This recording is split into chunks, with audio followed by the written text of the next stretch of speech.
Oh no! Nakatakot naman magkasakit. Narinig niyo na ba ang balita? Ha? Annalyn? Si Rigor, hindi na palabas sa ospital dahil sa mga bayarin. Paano kaya may iiwasan na mataas na hospital bill?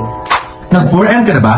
Tara na, sa PhilHealth! PhilHealth Express ang iyong kasanggaang pangkalusugan. Una, magpatala. Kumuha ng registration form, magdala ng valid IDs, birth certificate o magpa-register through online transaction. Ikalawa, upang maiwasan ang problema, siguraduhin tama at updated ang inyong records. Pangatlo, magbayad sa pinakamalapit na authorized bayad center or online payment gaya ng GCash. Pang-apat, mag-avail ng benefits. Dahil sa Universal Healthcare Law, tayo ay may karapatan sa mga benepisyong hatid ng PhilHealth Consulta at pati na rin sa mga hospital bills. Magbayad! Maging protektado at magsiguro. Kaya, mag-4M na!